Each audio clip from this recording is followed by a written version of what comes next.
Bu videoni kuni barakasi o'tayotgan, pulini yig'olmasdan hamma narsaga ishlab tashlayotgan va planlarini tuzib, umuman hech narsaga erisholmayotganlar ko'rishini tavsiya qilaman. Men hech qanaqa motivatsion gaplar gapirmayman. Shunchaki o'zimning tajribamdan kelib chiqib, sizlarga zo'r maslahat bermoqchiman.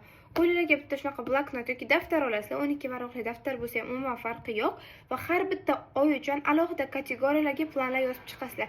Ishoninglar, effektivni bo'ladi juda ham. Bu meni yanvar oyida yozgan maqsadlarim, yanvar oyini boshida yozgan maqsadlarim va 2 kun oldin buni sarf hisobini qilib ko'rdim. Ishoninglar, men 95% narsaga erishibman yanvar oyi uchun. Xo'p, bu planningni qanaqa boshlash kerak? Nimadan yozish kerak? Birinchi o'rinda yozish kerak bo'lgan narsa goals, ya'ni maqsadlar. O'zingizga kerak bo'lgan 5 tadan 10 tagacha realistik maqsadlar qo'yib olasizlar va o'shani oy davomida bajarib borasizlar. Ikkinchisi financing. Financingda ikkita step bo'ladi, ya'ni moliyaviylashtirish. O'sha moliyaviylashtirishda sizlarga ikkita step kerak bo'ladi. Birinchisi sizlar oladigan income, ya'ni sizlarga keladigan pul, expected narx. Ikkinchisi esa spending, ya'ni sizlar sarflayotgan pul. Masalan, nimadir olmoqchi bo'lsanglar, o'shani expected narxini yozib qo'yasizlar va income dan expected spendingni ayirib tashlaysizlar.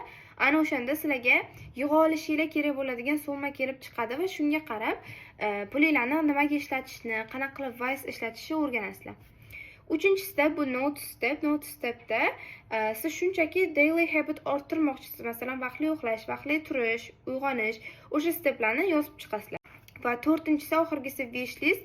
Wish listda shunchaki o'zingizlar xohlagan narsani yozasizlar. Albatta, oltida agar narxini yozsanglar, o'zingizlar sotib olmoqchi bo'lsanglar, birdaniga o'sha monthly spendingda ham yozib ketsanglar bo'ladi.